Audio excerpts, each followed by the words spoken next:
ಓಂ ಶಾಂತಿ.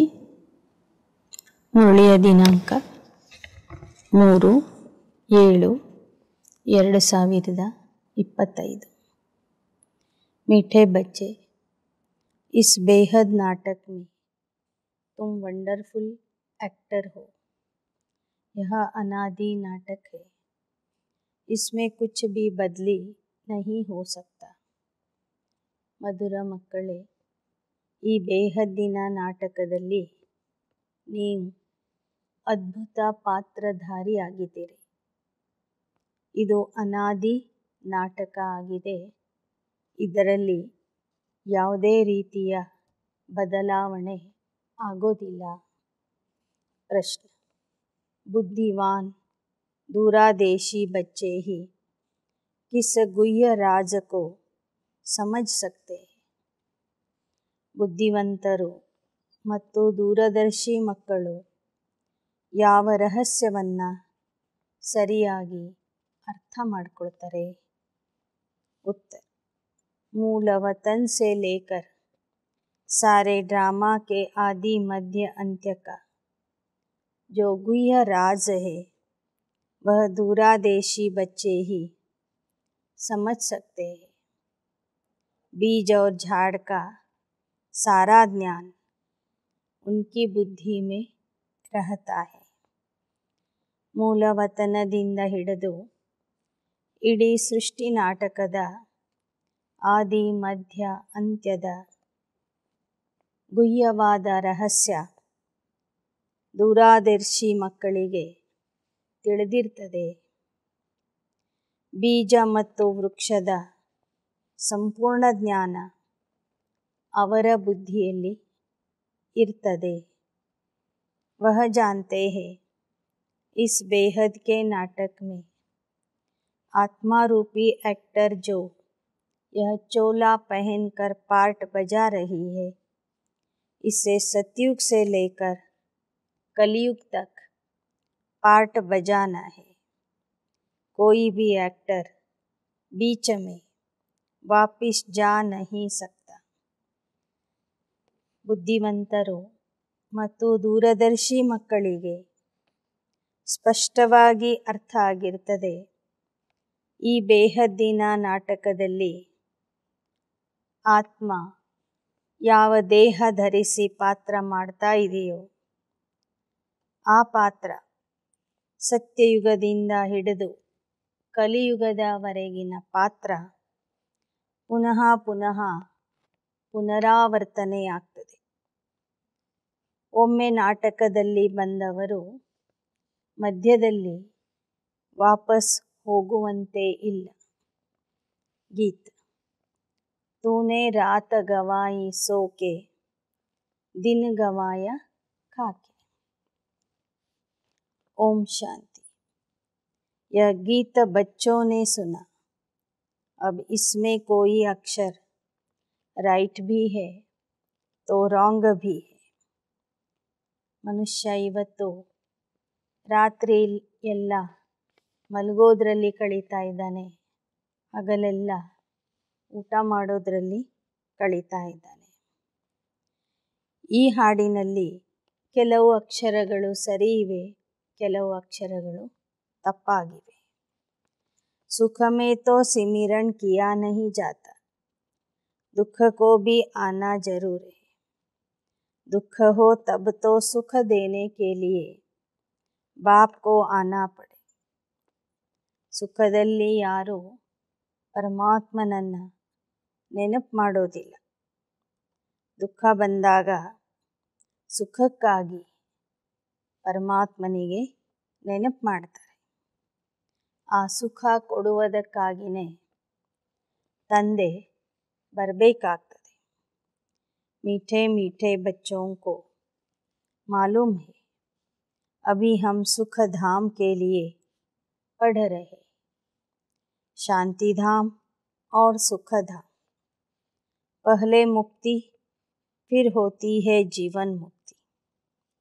शांति धाम घर है, वहाँ कोई पार्ट नहीं बजाया जाता. ಮಧುರ ಮಕ್ಕಳಿಗೆ ತಿಳಿದಿದೆ, ಮೊದಲು ನಾವು ಶಾಂತಿಧಾಮಕ್ಕೆ ಹೋಗ್ತೀವಿ, ನಂತರ ಸುಖಧಾಮದಲ್ಲಿ ಬರ್ತೀವಿ. ಶಾಂತಿಧಾಮ ಅಂದರೆ ನಮ್ಮ ಮನೆ. ಅಲ್ಲಿ ಯಾವ ಪಾತ್ರವೂ ನಡೆಯೋದಿಲ್ಲ. एक्टर्स घर में चले जाते हैं, वहाँ कोई पार्ट नहीं बजाते. ಪಾತ್ರಧಾರಿಗಳೆಲ್ಲರೂ ಮನೆಗೆ ಹೋದ ನಂತರ ಅಲ್ಲಿ ಯಾವ ಪಾತ್ರನೂ ನಡೆಯೋದಿಲ್ಲ. पार्ट स्टेज पर बजाया जाता है. यह भी स्टेज है. जैसे हद का नाटक होता है, वैसे यह बेहद का नाटक है. ಪಾತ್ರ ವೇದಿಕೆಯ ಮೇಲೆ ಮಾಡಲಾಗ್ತದೆ. ಮನೆಯಲ್ಲಿ ಯಾರೂ ಕೂಡ ಅಭಿನಯ ಮಾಡೋದಿಲ್ಲ. ಹಾಗೆ ಈ ಸೃಷ್ಟಿ ಅನ್ನೋದು ರಂಗಮಂಚ ಆಗಿದೆ. ಇಲ್ಲಿ ಈ ಬೇಹದ್ದಿನ ನಾಟಕ ನಡೀತಾ ಇದೆ. ನಾವೆಲ್ಲರೂ ಈ ನಾಟಕದ ಪಾತ್ರಧಾರಿಗಳಾಗಿದ್ದೇವೆ.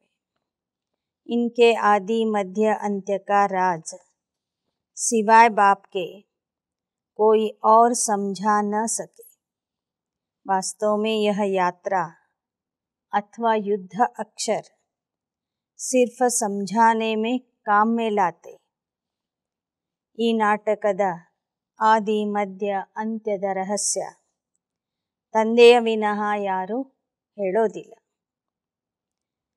ಇಲ್ಲಿ ಬಾಬಾ ನಮಗೆ ಆತ್ಮಿಕ ಯಾತ್ರೆ ಕಲಿಸ್ತಾರೆ.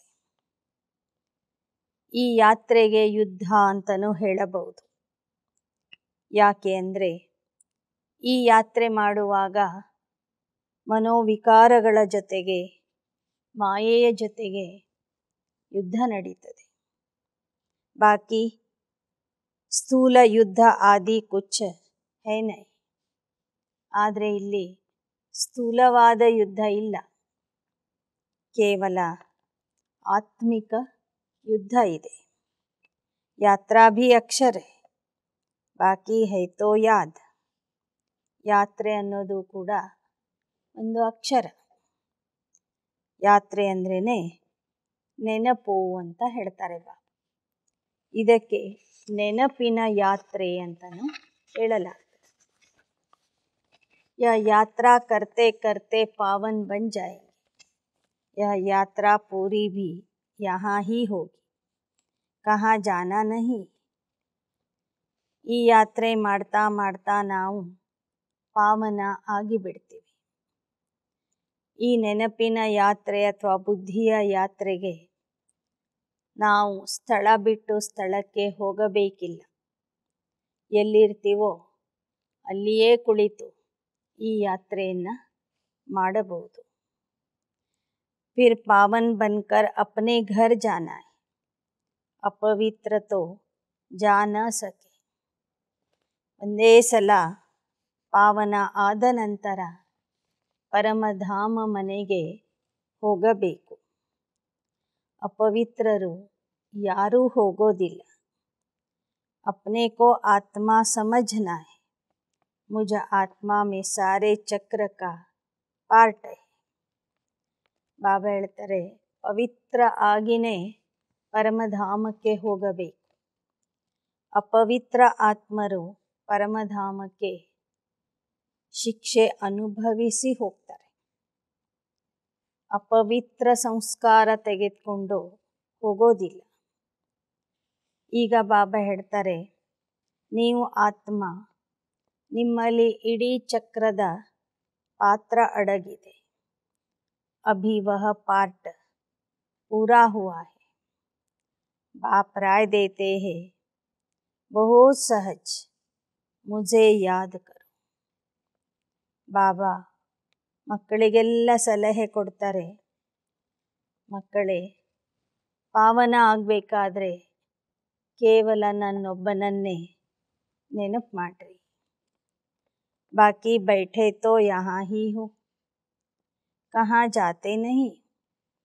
बाप आकर कहते हैं, मुझे याद करो तो तुम पावन बन जाए. ಬಾಬಾ ಹೇಳ್ತಾರೆ, ತಂದೆಯ ನೆನಪು ಮಾಡಲಿಕ್ಕಾಗಿ ನೀವೆಲ್ಲೂ ಹೋಗಬೇಕಿಲ್ಲ. ಎಲ್ಲಿರ್ತೀರಿ ಅಲ್ಲೇ ಕುಳಿತು ನೆನಪು ಮಾಡ್ಬೋದು. ಇಲ್ಲಿ ಯಾವ ಯುದ್ಧನೂ ಸ್ಥೂಲ ಯುದ್ಧ ನಡೆಯೋದಿಲ್ಲ. याद कर अपने को सतो प्रधान बनाना है, माया पर जीत पानी. ನೆನಪು ಮಾಡಿ ಮಾಡಿ ನೀವು ಸತೋ ಪ್ರಧಾನ ಆಗಬೇಕು, ಮಾಯೆಯ ಮೇಲೆ ವಿಜಯಶಾಲಿ ಆಗಬೇಕು. बच्चे जानते हैं 84 का चक्र पूरा होना है. भारत सतो प्रधान था, उसमें जरूर मनुष्य ही होंगे. ಭಾರತ ಸತೋ ಪ್ರಧಾನ ಆಗಿತ್ತು, ಆ ಸತೋ ಪ್ರಧಾನ ಜಗತ್ತಿನಲ್ಲೂ ಮನುಷ್ಯರೇ ಇದ್ದರು. ಜಮೀನ್ ಥೋಡೆ ही बदलेगी. अभी तुम जानते हो हम सतो प्रधान थे, फिर तमो प्रधान बने, अब फिर सतो प्रधान बनना है. ಭೂಮಿ ಅದೇ ಇರ್ತದೆ, ಆಕಾಶ ವಾಯು ಜಲ ಎಲ್ಲವೂ ಅದೇ ಇರ್ತದೆ. ಆದರೆ ಒಂದು ಸಮಯಕ್ಕೆ ಸತೋ ಪ್ರಧಾನ ಆಗಿರುವಂಥ ಪಂಚತತ್ವಗಳು ಈಗ ತಮೋ ಪ್ರಧಾನ ಆಗಿವೆ. इसलिए मनुष्य पुकारते हैं आकर हमको पतित से पावन बनाओ. ಮನುಷ್ಯ ಆತ್ಮರು ಕೂಡ ಈಗ ತಮೋ ಪ್ರಧಾನ ಆಗಿಬಿಟ್ಟಿದ್ದಾರೆ. ಅದಕ್ಕಾಗಿ ಪರಮಾತ್ಮನಿಗೆ ಕರೀತಾರೆ, ಹೇ ಪತಿತ ಪಾವನ, ಬಂದು ನಮ್ಮನ್ನು ಪಾವನ ಮಾಡು ಅಂತ. परंतु वह कौन है, कैसे आते हैं, कुछ नहीं जानते. अभी बाबा ने तुम्हें समझदार बनाया है, कितना ऊंचा मर्तबा तुम पाते हो.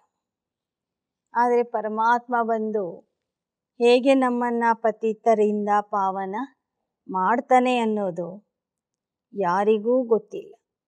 ಯಾವಾಗ ಬರ್ತಾನೆ, ಹೇಗೆ ಬರ್ತಾನೆ, ಹೇಗೆ ನಮ್ಮನ್ನು ಪಾವನ ಮಾಡ್ತಾನೆ ಅನ್ನೋದರ ಬಗ್ಗೆ ಸ್ವಯಂ ಪರಮಾತ್ಮನೇ ಬಂದು ನಮಗೀಗ ತಿಳಿಸ್ತಾ ಇದ್ದಾರೆ. ಈಗ ನಾವು ಎಷ್ಟೊಂದು ತಿಳುವಳಿಕೆ ಉಳ್ಳವರಾಗಿದ್ದೀವಿ. ಕಿತನಾ ऊंच मर्तबा तुम पाते हो, वहाँ के गरीब भी बहुत ऊंचे, यहाँ के साहूकारों से बल कितने भी बड़े बड़े राजाए थे, धन बहुत था, परंतु है तो विकारी न. ಬಾಬಾ ಹೇಳ್ತಾರೆ, ಸತ್ಯುಗದವರ ಸ್ಥಾನಮಾನ ಎಷ್ಟು ಉನ್ನತ ಆಗಿತ್ತು. ಅಲ್ಲಿಯ ಬಡವರು ಕೂಡ ಉನ್ನತ ಸ್ಥಾನದಲ್ಲಿ ಇದ್ದರು. ಇಲ್ಲಿಯ ಸಾಹುಕಾರರಕ್ಕಿಂತ ಸಾಹುಕಾರರು. ಅಲ್ಲಿಯ ಬಡವರು ಇಲ್ಲಿಯ ಸಾಹುಕಾರರಕ್ಕಿಂತ ಸಾಹುಕಾರರಾಗಿದ್ದರು. ಅನೇಕ ರಾಜರು ಭಾರತದಲ್ಲಿ ಇದ್ದರು. ಅವ್ರ ಹತ್ರ ಸಾಕಷ್ಟು ಹಣ ಇತ್ತು. ಪರಂತು ವಿಕಾರಿ ಬಂತೆ ಗೈ. ರಾಜರು ದ್ವಾಪರ ಯುಗದಿಂದ ವಿಕಾರಿ ಆಗ್ತಾ ಬಂದರು. इनसे वहाँ की साधारण प्रजा भी बहुत ऊंच बनती. ಬಾಬಾ ಫರ್ಕ್ ಬತ್ಲಾತೆ. ದ್ವಾಪರ ಕಲಿಯುಗದ ರಾಜರಕ್ಕಿಂತ ಸತ್ಯತ್ರೇತಾಯುಗದ ಪ್ರಜೆಗಳು ಉನ್ನತ ಸ್ಥಾನದಲ್ಲಿ ಇರ್ತಾರೆ. रावण का परछाया आने से सब पतित बन जाते. निर्विकारी देवताओं के आगे अपने को पतित कह माथा जाकर टेकते. ರಾವಣನ ನೆರಳು ಬಿದ್ದ ನಂತರ ಇಡೀ ಜಗತ್ತೇ ಪತೀತ ಆಗಿಬಿಡ್ತದೆ. ಈ ಪತಿತರು ನಿರ್ವಿಕಾರಿ ದೇವತೆಗಳ ಮುಂದೆ ಹೋಗಿ ತಲೆ ಬಾಗಿಸ್ತಾರೆ. बाप यहाँ आते हैं तो फट से ऊंच चढ़ा देते, सेकंड की बात है. अभी बाप ने तीसरा नेत्र दिया है ज्ञान का. ಪತಿತ ಪೂಜಾರಿಗಳು ಯಾವಾಗ ತಂದೆಯ ಜ್ಞಾನ ಕೇಳ್ತಾರೆ, ಬಾಬಾ ಅವ್ರನ್ನ ಅರ್ಥ ಮಾಡ್ಕೋತಾರೆ, ಅವತ್ತಿನಿಂದ ಬಾಬಾ ಎಲ್ಲ ಪತಿತಾತ್ಮರನ್ನು ಮೇಲಕ್ಕೆ ಕರ್ಕೊಂಡು ಹೋಗ್ತಾರೆ. ಮೂರನೇ ನೇತ್ರ ಕೊಡ್ತಾರೆ. तुम बच्चे दूरा देशी बन जाते हो. ऊपर मूला वतन से लेकर सारे ड्रामा का चक्र तुम्हारी बुद्धि में याद है. ಪರಮಾತ್ಮ ತಂದೆ ಬಂದು ನಮಗೆ 3ನೇ ನೇತ್ರ ಕೊಡ್ತಾರೆ. ಆ ನೇತ್ರದಿಂದ ನಾವು ದೂರದರ್ಶಿಗಳಾಗ್ತೀವಿ. ಮೂಲ ವತನದಿಂದ ಹಿಡಿದು ಸಾಕಾರ ಲೋಕದವರೆಗೆ ತ್ರಿಲೋಕದ ಜ್ಞಾನ ಭಾವ ನಮಗೆ ತಿಳಿಸಿಕೊಡ್ತಾರೆ. जैसे हद का ड्रामा देखकर फिर आए सुनाते हैं न क्या क्या देखा, बुद्धि में भरा हुआ है जो वर्णन करते हैं. ಹೇಗೆ ಲೌಕಿಕ ಜಗತ್ತಿನ ನಾಟಕ ನೋಡಿ ಬಂದವರು ಅದರ ಕಥೆಯನ್ನು ಮತ್ತೊಬ್ಬರ ಹತ್ತಿರ ವರ್ಣನೆ ಮಾಡಿ ಹೇಳ್ತಾರೆ. ಯಾಕೆಂದರೆ ನೋಡಿದ್ದು ಕೇಳಿದ್ದು ಬುದ್ಧಿಯಲ್ಲಿ ಇರ್ತದೆ. ಹಾಗೆ आत्मा में भरकर आते हैं फिर आकर डिलीवरी करते हैं. यह फिर है बेहद की बातें. तुम बच्चों की बुद्धि में इस बेहद ड्रामा के आदि मध्य अंत्य का राज रहना चाहिए. ಹಾಗೆ ಮಕ್ಕಳು ಮಧುಬನಕ್ಕೆ ಬರ್ತೀರಿ, ನಿಮ್ಮ ಆತ್ಮದಲ್ಲಿ ಜ್ಞಾನ ತುಂಬಿಕೊಳ್ತೀರಿ, ಜ್ಞಾನ ಜಲವನ್ನು ತುಂಬಿಕೊಳ್ತೀರಿ. ನಂತರ ಮೋಡಗಳಾಗಿ ನಿಮ್ಮ ನಿಮ್ಮ ಸ್ಥಳಕ್ಕೆ ಹೋಗಿ ಜ್ಞಾನದ ಮಳೆಯನ್ನು ಸುರಿಸ್ತೀರಿ. बेहद का ड्रामा जो रिपीट होता रहता है, उस हद के नाटक में तो एक एक्टर निकल जाता तो फिर बदले में दूसरा आ सकता है. ಬಾಬಾ ಹೇಳ್ತಾರೆ, ಲೌಕಿಕದ ನಾಟಕದಲ್ಲಿ ಒಬ್ಬ ಪಾತ್ರಧಾರಿಗೆ ಹುಷಾರಿಲ್ಲ ಅಂದರೆ ಇನ್ನೊಬ್ಬರು ಆ ಪಾತ್ರ ಮಾಡಿಬಿಡ್ತಾರೆ. ಆದರೆ ಈ ನಾಟಕದಲ್ಲಿ ಪಾತ್ರಧಾರಿಗಳು ಬದಲಾಗೋದಿಲ್ಲ. कोई बीमार हुआ तो उनके बदले दूसरा ऐड कर देते. लेकिन यह तो चैतन्य ड्रामा है, इसमें जरा भी अदली बदली नहीं हो सकती. ಹೊರಗಿನ ನಾಟಕದಲ್ಲಿ ಒಬ್ಬರಿಗೆ ಹುಷಾರಿಲ್ಲ ಅಂದರೆ ಆ ಪಾತ್ರ ಇನ್ನೊಬ್ಬರಿಗೆ ಕೊಟ್ಬಿಡ್ತಾರೆ. ಆದರೆ ಈ ನಾಟಕದಲ್ಲಿ ಸ್ವಲ್ಪನೂ ಕೂಡ ಅದಲಿ ಬದಲಿ ಆಗಲಿಕ್ಕೆ ಸಾಧ್ಯವಿಲ್ಲ ಅಂತ ಹೇಳ್ತಾರೆ ಬಾಬಾ. तुम बच्चे जानते हो हम आत्मा है, यह शरीर रूपी चोला है जो पहन कर हम बहुरूपी पाठ बजाते. नाम रूप देश फीचर्स बदलते जाते. ಈಗ ಮಕ್ಕಳಿಗೆ ತಿಳಿದಿದೆ, ನಾವು ಬಹುರೂಪಿ ಪಾತ್ರ ಮಾಡ್ತೇವೆ. ಜನ್ಮದಿಂದ ಜನ್ಮಕ್ಕೆ ಹೋದಾಗ ಅಲ್ಲಿ ನಾಮ ರೂಪ ದೇಶ ಲಕ್ಷಣಗಳು ಎಲ್ಲವೂ ಬದಲಾಗ್ತದೆ.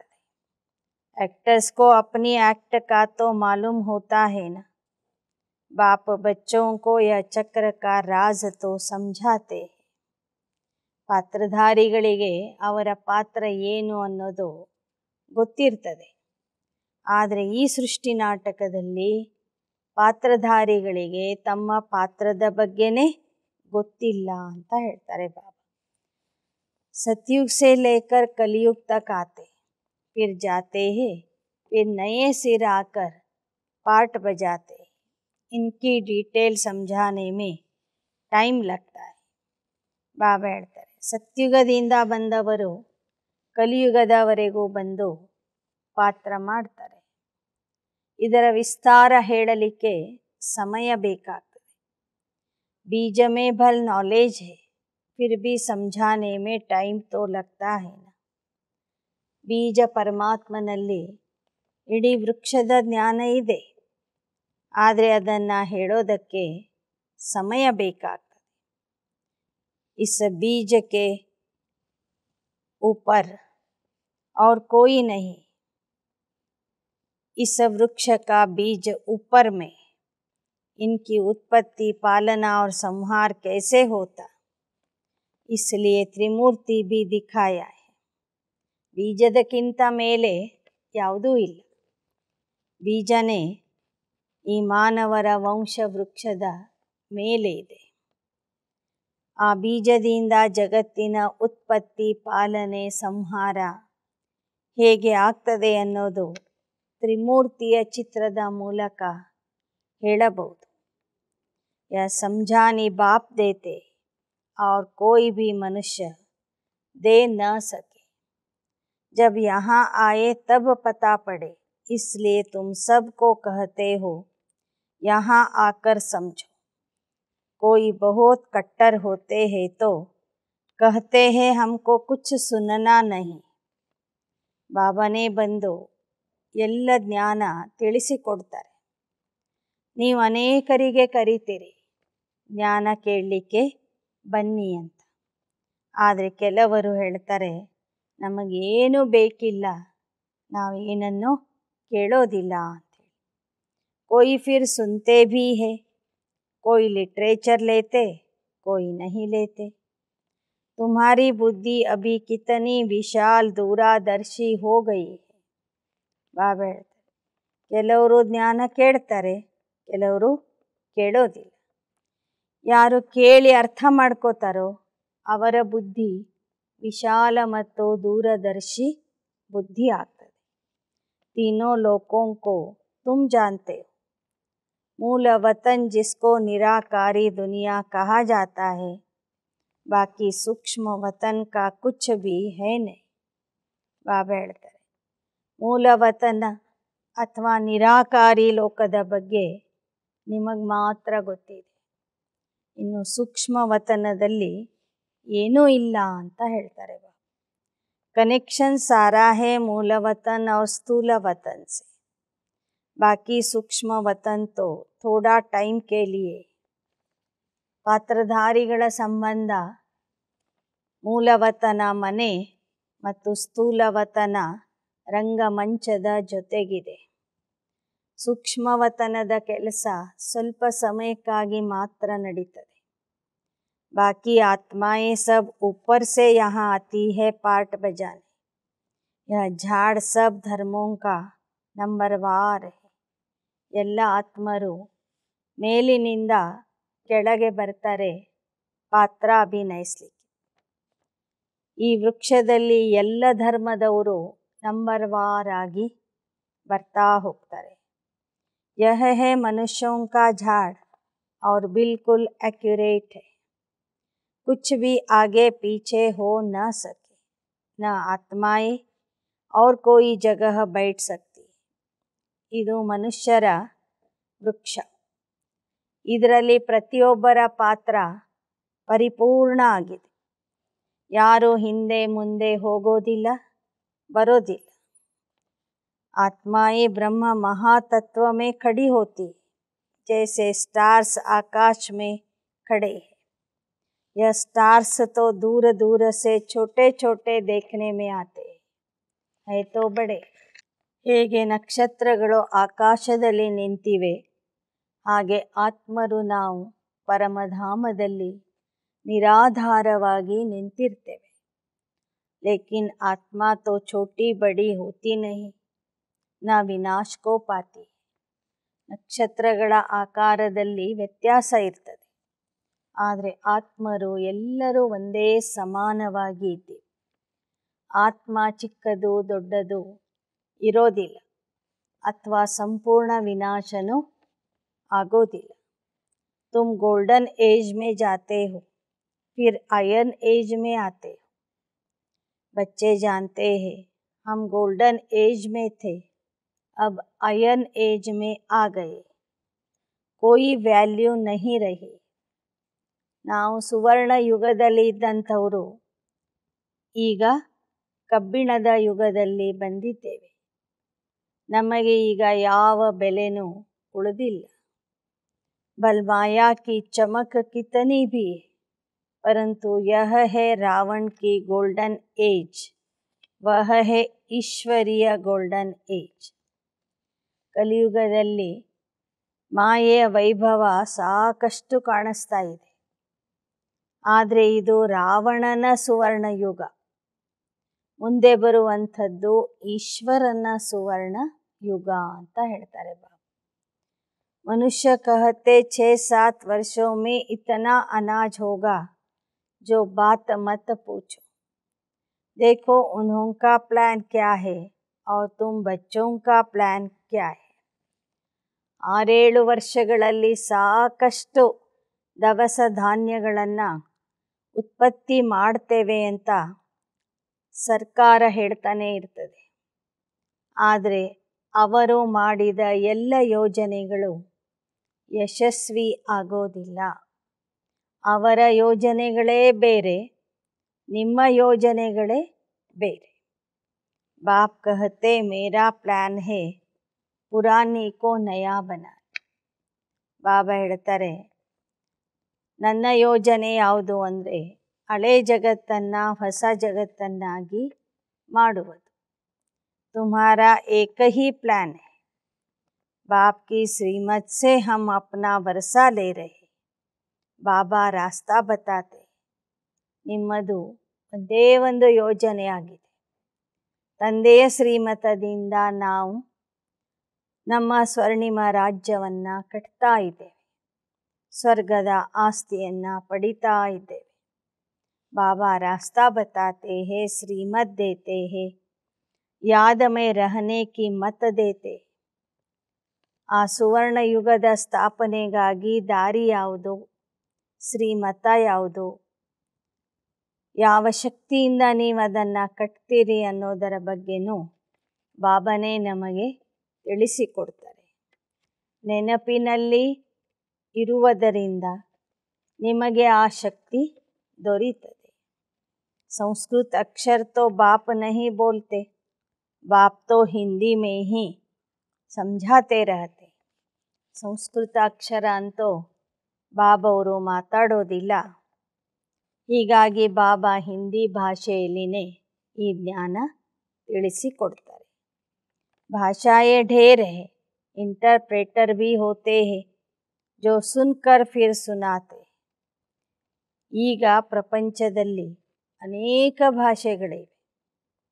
ಆ ಎಲ್ಲ ಭಾಷೆಗಳಲ್ಲಿ ಮಾತಾಡುವಂಥವ್ರಿಗೆ ಒಬ್ಬರು ಟ್ರಾನ್ಸ್ಲೇಟ್ ಮಾಡುವಂಥವ್ರು ಇರ್ತಾರೆ. ಅವರು ದೊಡ್ಡ ದೊಡ್ಡ ವ್ಯಕ್ತಿಗಳು ಮಾತನಾಡಿದ್ದನ್ನು ಆಯಾ ಸ್ಥಳೀಯ ಭಾಷೆಯಲ್ಲಿ ಟ್ರಾನ್ಸ್ಲೇಷನ್ ಮಾಡ್ತಾರೆ. ಸಂಸ್ಕೃತ ಅಕ್ಷರ ತೋ ಬಾಪ್ ನಹೀ ಬೋಲ್ತೆ, ಬಾಪ್ ತೋ ಹಿಂದಿ ಮೇ ಸಮझाते. ಬಾಬವರು ಸಂಸ್ಕೃತದಲ್ಲಿ ಮಾತಾಡೋದಿಲ್ಲ, ಹಿಂದಿ ಭಾಷೆಯಲ್ಲಿನೇ ಜ್ಞಾನ ತಿಳಿಸ್ತಾರೆ. ಹಿಂದಿ और इंग्लिश तो बहुत जानते, पढ़ते भी. बाकी माताएं घर में रहने वाली इतना नहीं पढ़ती. ಸಂಸ್ಕೃತ ಅಕ್ಷರ ಅಂತೂ ಎಲ್ಲರಿಗೂ ಬರೋದಿಲ್ಲ. ಹಿಂದಿ ಭಾಷೆ ಸಾಮಾನ್ಯವಾಗಿ ಎಲ್ಲರಿಗೂ ಬರ್ತದೆ. आजकल विलायत में अंग्रेजी सीखते हैं तो फिर यहाँ आने से भी इंग्लिश बोलते रहते. ಆದರೆ ಇತ್ತೀಚೆಗೆ ಇಂಗ್ಲಿಷ್ ಭಾಷೆಯ ಪ್ರಚಾರ ಜಾಸ್ತಿಯಾಗಿ ಎಲ್ಲ ಕಡೆಗೂ ಕೂಡ ಇಂಗ್ಲಿಷ್ ಶಾಲೆಗಳನ್ನು ತೆರೀತಾ ಇದ್ದಾರೆ. ಶಾಲೆಗೆ ಹೋಗುವಂಥ ಮಕ್ಕಳು ಕೂಡ ಇಂಗ್ಲಿಷ್ ಮಾತಾಡ್ತಾರೆ. ಹಿಂದಿ बोल ही नहीं सकते. घर में आते हैं तो माँ से इंग्लिश में बात करने लग पड़ते. ಎಲ್ಲರೂ ಇಂಗ್ಲಿಷ್ ಕಲಿತಾ ಇದ್ದಾರೆ. ಮನೆಗೆ ಬಂದ ಕೂಡಲೇ ಅಪ್ಪ ಅಮ್ಮನ ಜೊತೆಗೂ ಇಂಗ್ಲಿಷ್ ಮಾತಾಡ್ತಾರೆ. वह बेचारी मूंझ पड़ती है, हम क्या जाने इंग्लिश से. फिर उनको टूटी फूटी हिंदी सीखनी पड़ेगी. ಮಕ್ಕಳು ಬಂದು ಇಂಗ್ಲೀಷಲ್ಲಿ ಮಾತಾಡಿದರೆ ಅಮ್ಮಗಳಿಗೆ ಅರ್ಥನೇ ಆಗೋದಿಲ್ಲ. ಆಗ ಮಕ್ಕಳು ಅವರ ಸಲುವಾಗಿ ಹಿಂದಿ ಭಾಷೆಯನ್ನು ಕಲಿತಾರೆ. सतयुग में तो एक राज्य एक भाषा थी जो अब फिर से स्थापन कर रहे हैं. ಸತ್ಯುಗದಲ್ಲಿ ಒಂದೇ ಭಾಷೆ ಒಂದೇ ಮತ ಇರ್ತು. ಈಗ ಪುನಃ ಆ ಒಂದೇ ಭಾಷೆ ಒಂದೇ ಮತದ ಸ್ಥಾಪನೆ ಆಗ್ತಾ ಇದೆ. हर एक 5000 वर्ष बाद यह सृष्टि का चक्र कैसे फिरता है, सो बुद्धि में रहना चाहिए. 5000 ವರ್ಷಕ್ಕೊಮ್ಮೆ ಈ ನಾಟಕದ ಚಕ್ರ ಹೇಗೆ ಸುತ್ತಾಗ್ತದೆ ಅನ್ನೋದು ಕೂಡ ನಿಮ್ಮ ಬುದ್ಧಿಯಲ್ಲಿ ಇರಬೇಕು ಅಂತ ಹೇಳ್ತಾರೆ ಬಾಬಾ. अब यहाँ याद में रहना है, फुर्सत बहुत अच्छी मिलती है. सवेरे में स्नान आदि कर बाहर घूमने फिरने में बड़ा मज़ा आता है. ಈಗ ಮಧುಬನಕ್ಕೆ ಬಂದಾಗ ನೀವು ಕೇವಲ ತಂದೆಯನ್ನು ನೆನಪು ಮಾಡಬೇಕು. ಹಿಂದಿ ಭಾಷೆಯನ್ನು ಕಲಿಬೇಕು. 5000 ವರ್ಷಗಳ ಹಿಂದೆ ಪರಮಾತ್ಮ ಬಂದು ಯಾವ ಭಾಷೆ ಮತ್ತು ಯಾವ ರಾಜ್ಯದ ಸ್ಥಾಪನೆ ಮಾಡಿದ್ದ ಆ ಪರಮಾತ್ಮನಿಗೆ ನೀವು ಬಹಳ ಗೌರವ ಕೊಡಬೇಕು. अब एक ही बाप की याद में रहना है. यहाँ तुमको फुर्सत अच्छी रहती. सवेरे में स्नान कर बाहर घूमने फिरने में बड़ा मज़ा आता है. अंदर में यही याद रहे कि हम सब एक्टर्स हैं. ಮಧುಬನದಲ್ಲಿ ಲೌಕಿಕದ ಉದ್ಯೋಗ ಇರೋದಿಲ್ಲ. ಹೀಗಾಗಿ ಓಡಾಡ್ತಾ ನಡೆದಾಡ್ತಾ ಬಾಬೋರ್ನ ನೆನಪು ಮಾಡ್ರಿ. ವಿಶ್ರಾಂತಿಯ ಸಮಯದಲ್ಲಿ ವಿಶ್ರಾಂತಿ ಮಾಡಿ. अंदर में यही याद रहे कि हम सब एक्टर्स हैं. यह भी अभी स्मृति आई है. बाबा ने हमको 84 का चक्र समझाया है. हम सतो प्रधान थे. यह बड़ी खुशी की बात है. मनुष्य घूमते फिरते हैं, उनकी कुछ भी कमाई नहीं होती. कमाई तो बुद्धि में चक्र की याद करने से होती. ಲೌಕಿಕದಲ್ಲಿ ಎಷ್ಟೊಂದು ಜನ ಏನೆಲ್ಲ ವಿಚಾರ ಮಾಡ್ತಾರೆ, ಆದರೆ ಆ ವಿಚಾರದಿಂದ ಅವರಿಗೆ ಕಮಾಯಿ ಆಗೋದಿಲ್ಲ.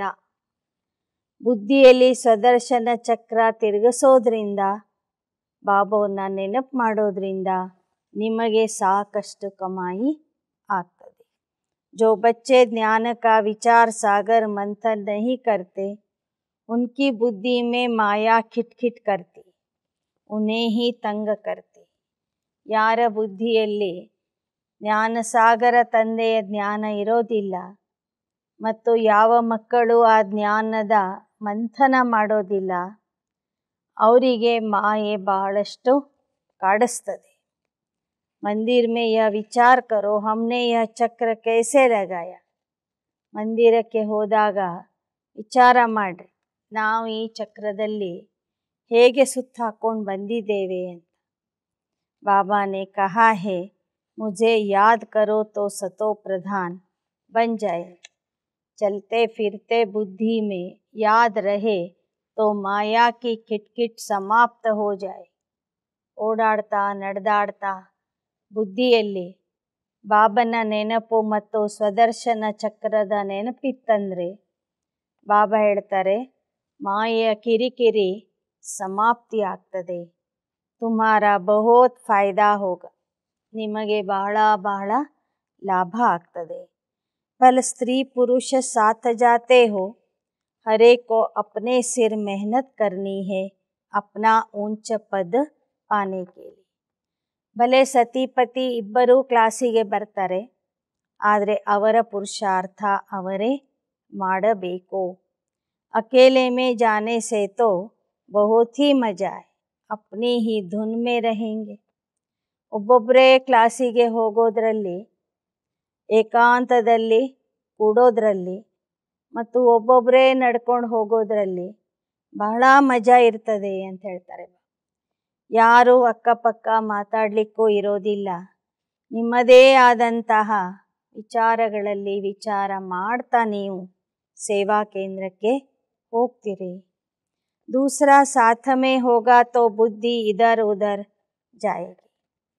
ಅದೇ ಯಾರಾದರೂ ಜೊತೆಗಿದ್ರು ಅಂದರೆ ಅವ್ರ ಜೊತೆಗೆ ಮಾತಾಡ್ತೀರಿ, ನಿಮ್ಮ ಬುದ್ಧಿ ಅಲ್ಲಿ ಇಲ್ಲಿ ಹೋಗಿ ಬಿಡ್ತದೆ. है बहुत सहज, बगीचे आदि तो सब जगह है. इंजीनियर होगा तो उनका यही चिंतन चलेगा कि यहाँ पुल बनानी है, यह करना है. बुद्धि में प्लान आ जाता है. तुम भी घर में बैठो, फिर बुद्धि इस तरफ लगी रहे. ಹೇಗೆ ಬಾಬಾ ಹೇಳ್ತಾರೆ, ತೋಟಗಳು ರಸ್ತೆಗಳು ನೋಡಿದಾಗ ಇಂಜಿನಿಯರ್ ಇದ್ದವ್ರಿಗೆ ಬೇರೆ ಥರ ವಿಚಾರ ಬರ್ತದೆ, ತೋಟ ಮಾಡೋರಿಗೆ ಬೇರೆ ಥರ ವಿಚಾರ ಬರ್ತದೆ. ಹಾಗೆ ನೀವು ಒಬ್ಬರೇ ಮನೆಯಲ್ಲಿ ಕುಳಿತು ಬಾಬಾ ಅವ್ರನ್ನ ನೆನಪು ಮಾಡ್ರಿ. ನಿಮಗೆ ಹೊಸ ಹೊಸ ಯೋಜನೆಗಳು ತಲೆಯಲ್ಲಿ ಹೊಳಿತವೆ ಅಂತ ಹೇಳ್ತಾರೆ ಬಾಬಾ. आदत रखो तो तुम्हारे अंदर यह चिंतन चलता रहेगा. पढ़ना भी है, धंधा आदि भी करना है. बूढ़े जवान बच्चों आदि सबको पावन बनना है. ಬಾಬಾ ಹೇಳ್ತಾರೆ, ಚಿಂತನೆ ಮಾಡುವ ಅಭ್ಯಾಸ ಇಟ್ಕೊಡಿ. ಈ ಜ್ಞಾನದ ಶಿಕ್ಷಣನೂ ಓದ್ತಾ ಇರಿ, ನಿಮ್ಮ ಹೊಟ್ಟೆಪಾಡಿಗಾಗಿ ಉದ್ಯೋಗನೂ ಮಾಡ್ತಾ ಇರಿ. ಮಕ್ಕಳು, ಮುದುಕರು, ಯುವಕರು ಎಲ್ಲರೂ ಪಾವನ ಆಗಬೇಕಾಗಿದೆ. ಆತ್ಮ ಕೋ ಹಕ್ ಹೈ ಬಾಪ್ ಸೆ ವರ್ಸಾ ಲೇನೆ ಕಾ. ಆಧ್ಯಾತ್ಮಿಕ ಐಸಿ ವಿದ್ಯಾ और कोई ಸಿಖಾ ನ ಸಕೆ. ತಂದೆಗೆ ಮಾತ್ರ ಅಧಿಕಾರ ಇದೆ ಮಕ್ಕಳನ್ನು ಪಾವನ ಮಾಡಿ ಆಸ್ತಿ ಕೊಡಲಿಕ್ಕೆ. ಇನ್ನು ಚಿಕ್ಕ ಮಕ್ಕಳಿಗೆ ಚಿಕ್ಕ ವಯಸ್ಸಿನಲ್ಲಿಯೇ ಈ ಜ್ಞಾನದ ಬೀಜ ಹಾಕಿರಿ. ಇಂತಹ ಆಧ್ಯಾತ್ಮಿಕ ವಿದ್ಯೆ ಜಗತ್ತಿನಲ್ಲಿ ಯಾರೂ ಕಲಿಸೋದಿಲ್ಲ. यह आध्यात्मिक विद्या है, यह तुमको बाप आकर पढ़ाते हैं. उन स्कूलों में मिलती है जिस्मानी विद्या. ಈ ಶಾಲೆಯಲ್ಲಿ ಸಿಗುವಂಥದ್ದು ಆಧ್ಯಾತ್ಮಿಕ ವಿದ್ಯೆ. ಹೊರಗಿನ ಶಾಲೆಗಳಲ್ಲಿ ಸಿಗುವಂಥದ್ದು ಭೌತಿಕ ವಿದ್ಯೆ ಅಂತ ಹೇಳ್ತಾರೆ ಬಾಬಾ. इसको कहा जाता है स्पिरिचुअल नॉलेज. रूह आकर पढ़ती है. ಬಾಬಾ ಹೇಳ್ತಾರೆ, ಇದು ಆಧ್ಯಾತ್ಮಿಕ ವಿದ್ಯಾಲಯ. ಇಲ್ಲಿ ಆತ್ಮರು ಬಂದು ಓದ್ತೀರಿ. ಸ್ವಯಂ ಬಾಪ್ ಆಕರ್ ಪಢಾತೆ. ಪರಮಾತ್ಮ ಬಂದು ಇಲ್ಲಿ ಓದಿಸ್ತಾನೆ. ಭಗವಾನ್ ಏಕ್ ಹಿ ಬಾರ್ ಇಸ್ ಸಮಯ ಆಕರ್ ಯಹ ರೂಹಾನಿ ನಾಲೆಜ್ ದೇತೆ. ಪರಮಾತ್ಮ ಈ ಸಮಯದಲ್ಲಿ ಮಾತ್ರ ಬಂದು ಇಂತಹ ಒಂದು ಆಧ್ಯಾತ್ಮಿಕ ಶಿಕ್ಷಣ ಕೊಡ್ತಾನೆ. वह शास्त्रों की विद्या अलग है, यह ವಿದ್ಯಾ ಅಲಗ್ है. ಶಾಸ್ತ್ರ ಪುರಾಣಗಳಲ್ಲಿ ಇರುವಂಥ ವಿದ್ಯೆನೇ ಬೇರೆ, ತಂದೆ ಹೇಳ್ತಿರುವಂಥ ಕಲಿಸ್ತಿರುವಂಥ ವಿದ್ಯೆನೇ ಬೇರೆ ಆಗಿದೆ. ಕೃಷ್ಣ ಕಿ ಮಹಿಮಾ ಅಲಗ್ है, बाप की महिमा अलग है. बाप की महिमा को तुम ಯಥಾರ್ಥ ರೀತಿ जानते. ಕೃಷ್ಣನ ಮಹಿಮೆನೇ ಬೇರೆ, ತಂದೆಯ ಮಹಿಮೆನೇ ಬೇರೆ ಆಗಿದೆ. ತಂದೆಯ ಮಹಿಮೆಯನ್ನು ಯಥಾರ್ಥವಾಗಿ ತಿಳಿದವರು ಅಂದರೆ ನೀವೇ ಮಕ್ಕಳು. ಬಾಕಿ ತೋ ಸಿರ್ಫ್ ತೋತೆ ಮುವಾಫಿಕ್ ಗಾತೆ ಹೈ. तो बच्चों को बाबा राय देते हैं अपनी उन्नति कैसे करो.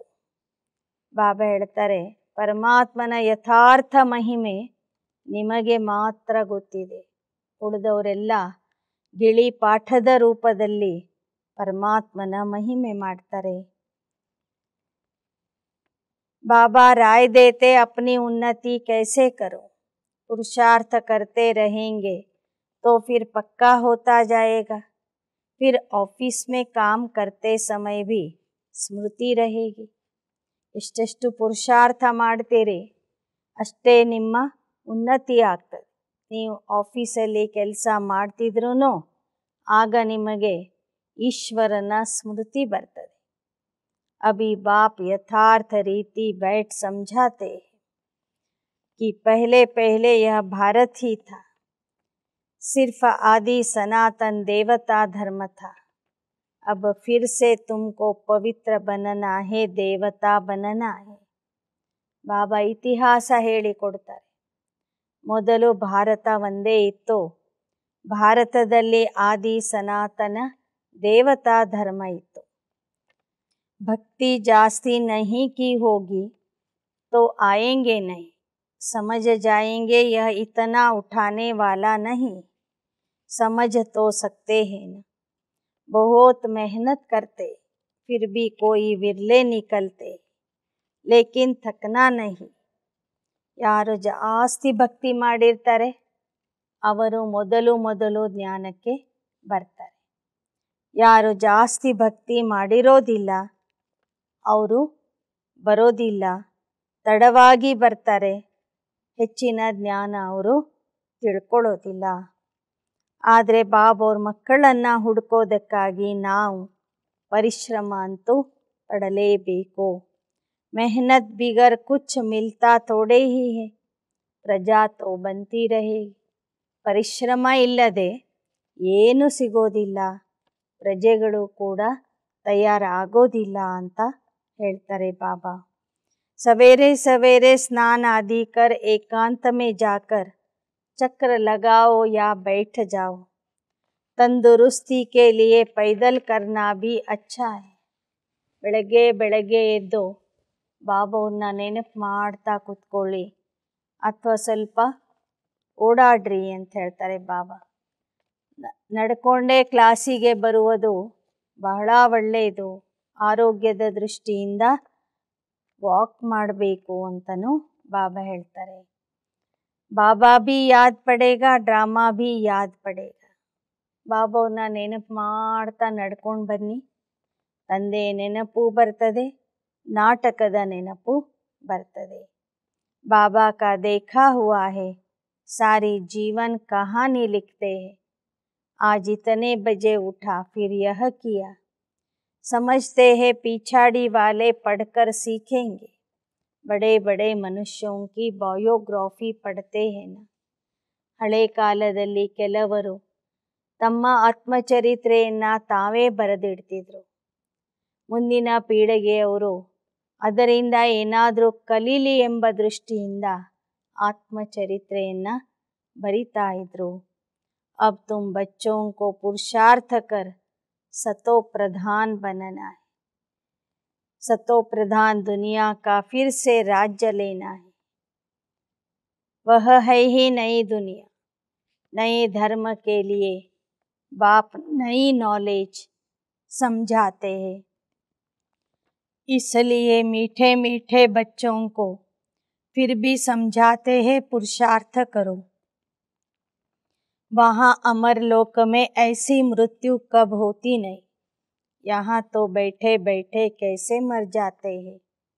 इसलिए अपना पुरुषार्थ करते रहो, जमा करते रहो. अच्छा, मीठे मीठे सिकी लदे बच्चों प्रति मात पिता बाप दादा का याद प्यार और गुड मॉर्निंग. रूहानी बाप की रूहानी बच्चों को नमस्ते. रूहानी बच्चों की रूहानी बाप दादा को याद प्यार गुड मॉर्निंग और नमस्ते नमस्ते नमस्ते. धारणा के लिए मुख्य सार. बुद्धि को ज्ञान चिंतन में बिजी रखने की आदत डालनी है. जब भी समय मिले एकांत में जाकर विचार सागर मंथन करना है. बाप को याद कर सच्ची कमाई जमा करनी है. ಬುದ್ಧಿಯನ್ನು ಜ್ಞಾನ ಚಿಂತನೆಯಲ್ಲಿ ಬಿಜಿ ಮಾಡಿಕೊಳ್ಳಬೇಕು. ಯಾವಾಗ ಸಮಯ ಸಿಗುತ್ತೆ ಏಕಾಂತದಲ್ಲಿ ಕುಳಿತು ವಿಚಾರ ಸಾಗರ ಮಂಥನ ಮಾಡಬೇಕು. ತಂದೆಯನ್ನು ನೆನಪು ಮಾಡಿ ಸತ್ಯ ಸಂಪಾದನೆ ಮಾಡಿಕೊಳ್ಳಬೇಕು. ಎರಡನೇದು, दूरादेशी बनकर इस बेहद के नाटक को यथार्थ ರೀತಿ समझना है. ದೂರದರ್ಶಿಗಳಾಗಿ ಈ ಬೇಹದ್ದಿನ ನಾಟಕವನ್ನು ಯಥಾರ್ಥವಾಗಿ ತಿಳ್ಕೋಬೇಕು. सभी पार्टधारियों के पार्ट को साक्षी होकर देखना है. ಎಲ್ಲ ಪಾತ್ರಧಾರಿಗಳ ಪಾತ್ರವನ್ನು ಸಾಕ್ಷಿಯಾಗಿ ನೋಡಬೇಕು. वरदान. मधुरता के वरदान द्वारा सदा आगे बढ़ने वाली श्रेष्ठ आत्मा भव. ಮಧುರತೆಯ ವರದಾನದಿಂದ ಸದಾ ಮುಂದಕ್ಕೆ ಹೋಗುವಂತಹ ಶ್ರೇಷ್ಠ ಆತ್ಮ ಆಗಿರಿ. मधुरता ऐसी विशेष धारणा है जो कड़वी धरनी को भी मधुर बना देती है. ಮಧುರತೆಯ ಧಾರಣೆ ಎಷ್ಟು ವಿಶೇಷ ಆಗಿದೆ ಅಂದರೆ ಕಹಿಯಾದ ಭೂಮಿಯನ್ನು ಕೂಡ ಅದು ಮಧುರ ಮಾಡಿಬಿಡುತ್ತದೆ. किसी को भी 2 घड़ी मीठी दृष्टि दे, मीठी बोल दो, तो किसी भी आत्मा को सदा के लिए भरपूर कर देंगे. ಯಾರೇ ನಿಮ್ಮ ಹತ್ತಿರ ಬಂದಾಗ ಮಧುರವಾದ ದೃಷ್ಟಿಯಿಂದ ನೋಡಿರಿ, ಮಧುರವಾದ 2 ಶಬ್ದಗಳನ್ನು ಆಡಿರಿ. ಆಗ ಬಂದಂಥ ಆತ್ಮ ಸದಾ ಕಾಲಕ್ಕಾಗಿ ಭರ್ಪೂರ ಆಗಿಬಿಡ್ತದೆ. 2 घड़ी की मीठी दृष्टि व बोल उस आत्मा की सृष्टि बदल देंगे. ನಿಮ್ಮ 2 ಗಳಿಗೆಯ ಮಧುರವಾದ ದೃಷ್ಟಿ ಮತ್ತು ಮಧುರವಾದ ಶಬ್ದಗಳಿಂದ ಆ ಆತ್ಮನ ಸೃಷ್ಟಿಯೇ ಬದಲಾಗಿ ಬಿಡುತ್ತದೆ. आपके 2 मधुर बोल भी सदा के लिए उन्हें बदलने के निमित्त बन जाएंगे. ತಮ್ಮ ಮಧುರವಾದ 2 ಶಬ್ದಗಳು ಅವರನ್ನು ಸದಾ ಕಾಲಕ್ಕಾಗಿ ಪರಿವರ್ತನೆ ಮಾಡಲು ನಿಮಿತ್ತ ಆಗಬಹುದು. इसलिए मधुरता का वरदान सदा साथ रखना, सदा मीठा रहना और सर्व को मीठा बनाना. ಆದ್ದರಿಂದ ಮಧುರತೆಯ ವರದಾನ ಸದಾ ನಿಮ್ಮ ಜೊತೆಗೆ ಇರಬೇಕು, ಸದಾ ಮಧುರ ಆಗಿ ಇರಬೇಕು, ಎಲ್ಲರನ್ನೂ ಮಧುರ ಮಾಡಬೇಕು. ಸ್ಲೋಗನ್. हर परिस्थिति में राजी रहो तो राजयुक्त बन जाएंगे. ಪ್ರತಿಯೊಂದು ಪರಿಸ್ಥಿತಿಯಲ್ಲಿ ರಾಜಿಯಾಗಿ ಇರಿ, ಆಗ ರಾಜಯುಕ್ತ ಆಗಿಬಿಡುವಿರಿ. ಅವ್ಯಕ್ತ ಸೂಚನೆ. संकल्पों की शक्ति जमा कर ಶ್ರೇಷ್ಠ ಸೇವಾಕ್ಕೆ ನಿಮಿತ್ತ ಬನು. ಸಂಕಲ್ಪಗಳ ಶಕ್ತಿಯನ್ನು ಜಮಾ ಮಾಡಿಕೊಂಡು ಶ್ರೇಷ್ಠ ಸೇವೆಗೆ ನಿಮಿತ್ತ ಆಗಿರಿ. जब और सब संकल्प शांत हो जाते हैं, बस एक बाप और आप इस मिलन की अनुभूति का संकल्प रहता है, तब संकल्प शक्ति जमा होती है. ಯಾವಾಗ ಅನ್ಯ ಎಲ್ಲ ಸಂಕಲ್ಪಗಳು ನಿಂತು ಹೋಗಿ ತಂದೆ ಮತ್ತು ನಾನು ಎಂಬ ಮಿಲನದ ಅನುಭವದ ಸಂಕಲ್ಪ ಬರ್ತದೆ, ಆಗ ಆ ಸಂಕಲ್ಪ ಶಕ್ತಿಯಿಂದ, ಆ ಸಂಕಲ್ಪದಿಂದ ಶಕ್ತಿಯ ಸಂಗ್ರಹ ಆಗ್ತದೆ. और योग ಪವರ್ಫುಲ್ हो जाता है.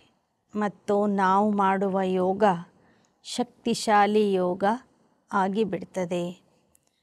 इसके लिए समाने व समेटने की शक्ति धारण करो.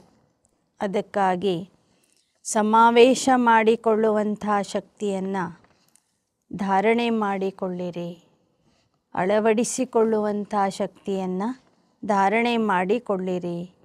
ಸಂಕಲ್ಪೋं पर फुल ब्रेक लगे, ढीले नहीं. ಸಂಕಲ್ಪಗಳ ಮೇಲೆ ಸಂಪೂರ್ಣ ಕಂಟ್ರೋಲ್ ಅಥವಾ ನಿಯಂತ್ರಣ ಇರಬೇಕು. ಬ್ರೇಕ್ ಏನಿದೆ ಪವರ್ಫುಲ್ ಇರಬೇಕು, ಲೂಸ್ ಇರಬಾರ್ದು. अगर 1 सेकंड के बजाय ज़्यादा समय लग जाता है तो समाने की शक्ति कमज़ोर है. 1 ಸೆಕೆಂಡಿನ ಬದಲಾಗಿ ಹೆಚ್ಚಿನ ಸಮಯ ಹಿಡಿತದೆ ಅಂದರೆ ನಿಮ್ಮಲ್ಲಿ ಸಮಾವೇಶ ಮಾಡಿಕೊಳ್ಳುವಂಥ ಶಕ್ತಿ ಕಡಿಮೆ ಇದೆ ಅಂತ ಅರ್ಥ ಆಗ್ತದೆ. ಅಚ್ಚಾ. ಓಂ ಶಾಂತಿ, ಓಂ ಶಾಂತಿ, ಓಂ ಶಾಂತಿ.